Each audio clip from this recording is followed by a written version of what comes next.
Samuel हैटिंगटन की एक सिद्धांत सभ्यताओं का संघर्ष। सभ्यताओं के संघर्ष के तहत ही हम देख रहे हैं कि इस्लामिक स्टेट या कट्टरपंथी इस्लामिक विचारधारा, यहाँ तक कि तालिबान का अफगानिस्तान के सत्ता पर पकड़, ये सब उसी सभ्यताओं के संघर्ष का एक पहलू। वास्तव में शीत युद्ध के खत्म होने के बाद इतिहास का अंत सिद्धांत सामने आया, उसके बाद सभ्यताओं का संघर्ष भी सामने आया। यह जो इस्लामिक आतंकवाद या फिर इस्लामिक कट्टरपंथ का विस्तार, इसी एक सभ्यताओं के संघर्ष की दास्तान। वैसे अभी तमाम प्रिंट मीडिया हो या इलेक्ट्रॉनिक मीडिया हो या फिर सोशल मीडिया हो, सभी जगह अफगानिस्तान में तालिबान की बढ़त और सत्ता पर कब्जा को एक बड़े ही भयावह ढंग से व्याख्यायित किया जा रहा है। और क्योंकि पिछले तालिबान के शासन में इस सब चीज़ों को देखा था पूरी दुनिया ने, और फिर उसी की तरह 9/11 की घटना, बहुत सी बातें जिसमें तालिबान इस तरह से मात्र 9 दिन में सत्ता पे कब्जा, इससे जुड़ी हुई तमाम घटनाएं आज मीडिया में छाई। भारत की क्या भूमिका थी, क्या होगी, और भारत के विदेश नीति पर क्या प्रभाव पड़ा, भारत पर इसका क्या क्या प्रभाव पड़ेगा, चीन, रूस, अमेरिका, ये सब आजकल यही सब चल रहा है। लेकिन मूल समस्या पर कोई नहीं सोच रहा कि आखिर ये कट्टर जो इस्लामिक विचारधारा है वह क्यों, उसके पीछे क्या कारण है। तालिबान जैसे ये लड़ाकू जो जनजातियां वो क्यों इतनी आक्रामक हैं, वो क्यों चाहती हैं कि शरीयत या इस्लामिक कानून लागू। इन सब बातों को ध्यान से समझने पर हम इसकी मौलिक समस्या का समाधान कर सकेंगे। वैसे बहुत से ऐसे चैनल्स हैं जो बताते हैं कि यह जो मध्य एशिया है, इस सब जगहों पर जो कबायली लोग हैं ये सदियों से इसी तरह जीते आए हैं, इनकी हिंसक प्रवृत्तियां हैं, इसकी मानसिकता है। लेकिन ये सब सोचने की बात कि वास्तव में ये हिंसक गतिविधियां क्यों हो रही हैं। वास्तव में यह जो तालिबान का यह जो संकट है, या फिर इसी तरह से जुड़ी हुई समस्या है, कश्मीर की समस्या है या पूर्वोत्तर भारत की समस्या, ये सभी वास्तव में एक सांस्कृतिक संकट की समस्या है। और ये सांस्कृतिक संकट अलग अलग जगहों पर अलग अलग रूप में आ रहा है। इन्हीं सब चीज़ों के बारे में आज मैं बात करने जा रहा हूँ, क्योंकि हम समस्या के मौलिक जो विचार हैं, जो मौलिक कारण हैं, उन पर हम गौर नहीं कर पा रहे। तालिबान या इस्लामिक स्टेट या इस तरह के कट्टर विचार क्यों, यह वास्तव में इसके मौलिक कारणों में है कि पूंजीवादी ईसाइयत के विस्तार के प्रतिकार के रूप में, उसके प्रतिरोध के रूप में इस्लामिक जो विचारधारा, इस्लामिक संस्कृति है, वो अपना एक विरोध प्रकट कर रही है। वो अपनी संस्कृति को, इस्लामिक संस्कृति को बचाने के लिए ही ऐसा कर रही है। वास्तव में इन सब चीज़ों को और आगे बढ़ाते हुए हम देख रहे हैं कि सभ्यता और संस्कृति के इस जो तालमेल है, जो सामंजस्य है, वह इस्लामिक दुनिया और फिर आधुनिक जो पूंजीवादी राष्ट्र, उनकी दुनिया के बीच का यह संघर्ष, सत्ता का संघर्ष बाह्य कारणों में से दिखाई दे रहा है। तालिबान की जो मौलिक समस्या है, ये जो लड़ाकू जनजातियां हैं, वो ऐसे क्यों, उनकी मानसिकता ऐसी क्यों, वो वास्तव में जो आधुनिक सभ्यता का विस्तार हुआ और उसमें जो उनकी इस्लामिक संस्कृति खतरे में पड़ती नजर आ रही है, वो इस आधुनिक सभ्यता, पूंजीवादी सभ्यता के विस्तार को अपने इस्लामिक दुनिया के लिए एक आक्रमण समझ रहे हैं। वो नहीं चाहते हैं कि यह आधुनिक पूंजीवादी व्यवस्था उनकी मौलिक सांस्कृतिक जो पहचान है उसको खत्म करे। यह सही है या गलत है कि उनको उनकी सांस्कृतिक चेतना, उनको इस्लामिक कट्टरपंथी जो विचार हैं वो क्यों इतने पकड़ बनाए हुए हैं। ये सब एक विचार की बात। इसमें हम देख रहे हैं कि वास्तव में ये जो सांस्कृतिक संकट है, इस्लामिक सांस्कृतिक संकट, यही इनको आक्रामक बनाती है। और इसके पीछे कारण है कि जब जो पूंजीवादी जो लोकतांत्रिक व्यवस्था है उसको आधुनिक सभ्यता के उन तमाम तत्वों को इस प्राचीन या एक अपने सांस्कृतिक स्वरूप वाले तत्वों पर हम जबरदस्ती उस पर अध्यारोपित करना चाहते हैं। दुनिया के लोकतांत्रिक देश या पूंजीवादी लोकतांत्रिक देश इन सांस्कृतिक तत्वों को अपने रंग में रंगना चाहते हैं। उनको भी वो तथाकथित आधुनिक बनाना चाहते हैं, सभ्य बनाना चाहते हैं। और इसी का सारा कारण है कि हम इस इस्लामिक कट्टरपंथ को आगे बढ़ाते हैं। वास्तव में जब हम देख रहे हैं कि भारत जब मध्यकालीन मध्ययुगीन व्यवस्था से आधुनिक हो रहा था, उस समय ब्रिटिश सत्ता ने भारत के लोगों को आधुनिक बनाने के लिए कई तरह के कानून पास किए, कितने कड़े व्यवस्थाएं लाई, शिक्षा का विस्तार किया। और इसके प्रतिकार के रूप में जो 1857 का गदर था, वो वास्तव में भारत में जो आधुनिकता बनाम परंपरा का संघर्ष था, जो यहाँ की सांस्कृतिक जो व्यवस्था थी उसका संघर्ष था।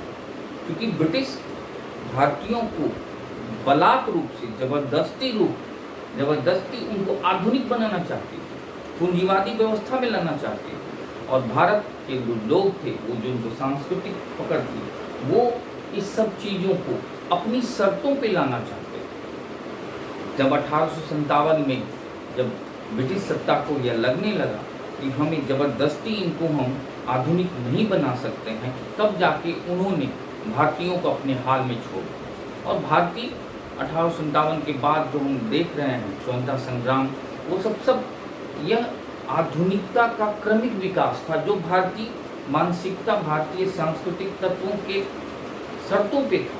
और हम आधुनिक आज हैं, वो अन्य देशों की आधुनिकता से भिन्न है। हम अपने सांस्कृतिक तत्वों को, अपनी संस्कृति को आधुनिक सभ्यता के साथ सामंजस्य बिठा रहे हैं, और हमारी आधुनिकता का स्वरूप भिन्न है। इसी तरह से हम देख रहे हैं जिन जिन देशों ने जैसे अपने को आधुनिक बनाया, वो अपनी शर्तों पे बनाया है आधुनिक सभ्यता। जैसे जापान 1853 के बाद के समय से ही जो ब्रिटिश पश्चिमी सभ्यता थी, अमेरिकी सभ्यता थी, उसको अपनी शर्तों पे वहाँ लागू किया। उनकी सांस्कृतिक चेतना और आधुनिक सभ्यता का बड़ा अच्छा वहाँ सामंजस्य बिना, और वो एक महाशक्ति बन चुका है। इसी तरह से हम देखें कि यूएई या फिर इंडोनेशिया जैसे देश, वहाँ भी इस्लामिक दुनिया है, लेकिन वहाँ हम किसी आतंकवादी व्यवस्था, आतंकवादी संगठन, आतंकवादी घटना को कहाँ पाते हैं। इसके पीछे कारण है कि वहाँ की जनता ने आधुनिकता को अपनी शर्तों पे लागू किया है।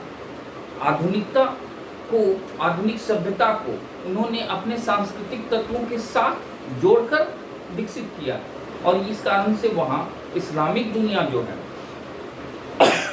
वो भिन्न है।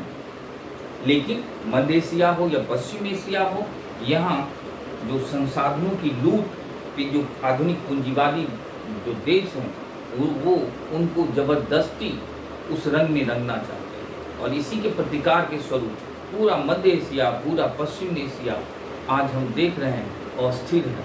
वहाँ इस्लामिक कट्टरपंथ, इस्लामिक संगठन, इस्लामिक स्टेट जैसी घटनाएं हो रही हैं। तो हमें इस पर गौर करना होगा कि तालिबान जैसी समस्या जो पूरे दुनिया में फैल रही है, उसके पीछे कारणों को तलाशना है। इसमें मौलिक कारण है कि हम जो इस्लामिक संस्कृति है, जो उनकी अपनी सभ्यतागत विकास है, उनको उनकी शर्तों पर विकसित होने दें। उनको हम आधुनिक लोकतांत्रिक पूंजीवादी व्यवस्था में जबरदस्ती अगर लाने की कोशिश करेंगे, तो वो अपनी उस पुरानी संस्कृति को, अपने उस मध्यकालीन संस्कृति को और जोर से पकड़ेंगे। और इसी कारण से अफगानिस्तान पे कब्जे के बाद वो शरीयत कानून लागू करने की, वैसे अभी न्यूज़ में आ रहा है कि वो कुछ उदार होंगे, वो जो पुराने जितने भी कट्टर जो विचार हैं उनको वो हाशिए पर रखें, लेकिन सब ये एक धोखा होगा, क्योंकि ये अभी दबाव में है कि पूरी दुनिया की नज़र इस पे है और ये देख रहे हैं कि अगर अधिक आक्रामक होते हैं तो हमें कहीं बाहरी दुनिया का खौफ न झेलना पड़े। इस कारण से वो अभी चुप है, लेकिन इनके पीछे जो मंशा है वो यही है कि वो वहाँ इस्लामिक स्टेट की बात कर रहे हैं। तो हमें इस चीज़ को गौर करना है, हमें समस्या के बाहरी स्वरूप को नहीं देख रहे हैं, उसके आंतरिक स्वरूप को नहीं देख पा रहे हैं। इस सब चीज़ों को गौर करते हुए हमें अफगानिस्तान या उस तरह से तालिबानी संकट या इस तरह से जो भी समस्याएं खड़ी हो रही हैं इस्लामिक कट्टरपंथ से जुड़ी हुई, उन सब चीज़ों को इस दृष्टिकोण से देखना होगा कि हमें उनको आधुनिक बनाने के चक्कर में हम उन्हें और अपनी सांस्कृतिक तत्वों की पकड़ को मजबूत करते हैं। भारत में भी जो जनजातीय संस्कृति है उनको हम ज़बरदस्ती अगर आधुनिक बनाने की कोशिश करते हैं, तो इसी का प्रतिकार है कि वहाँ उन सब क्षेत्रों पर नक्सल समस्या उभर कर सामने आ रही है। वो अपनी जंगल जमीन और अपनी जो पर्यावरणीय संस्कृति है उससे पुरातन काल से अपनी उस सांस्कृतिक चेतना के साथ सामंजस्य बिठाकर सभ्यता के विकास में क्रमिक रूप से आगे बढ़ रहे हैं। हम देख रहे हैं कि वहाँ और भारत सरकार की नीति भी है कि वो अपनी शर्तों पे आधुनिक हों, आधुनिक रूप से सभ्य हों। अगर हम उन्हें ज़बरदस्ती बनाएंगे तो फिर समस्या और गंभीर होगी। और भारतीय सरकार और भारत सरकार की नीतियाँ बहुत कारगर ढंग से उन्हें आधुनिक जो संचार क्रांति है, आधुनिक जो जीन्स कल्चर है, आधुनिक जो मीडिया तंत्र है और भी कई से ऐसे भोगवादी भौतिकवादी व्यवस्थाएं हैं, उसका विस्तार होता हुआ हम पा रहे हैं। और उनमें भी जो मुख्य धारा या तथाकथित जो हमारा लोकतांत्रिक जो पूंजीवादी व्यवस्था है, कल्याणकारी व्यवस्था है, उसमें वो स्वतः शामिल होते जा रहे हैं। यह एक क्रमिक विकास है। भारत के मुसलमानों के लिए ये भी यही समस्या है कि उनकी सांस्कृतिक जो चेतना है, उनका जो सांस्कृतिक स्वरूप है, अगर हम उसे कानून के रूप में, अगर हम उन्हें ज़बरदस्ती उनको हम मुख्य धारा में लाने की कोशिश करेंगे तो इसी का परिणाम है भारत में कट्टर इस्लामिक तत्वों का उभार, और यही तालिबान का भी संकट है। तो होना ये चाहिए कि हमें इस्लामिक कट्टरपंथ, तालिबान जैसे आतंकवादी और फिर अतिवादी समूहों का हमें वेट एंड वॉच के साथ क्रमिक रूप से उनको सभ्य करना होगा।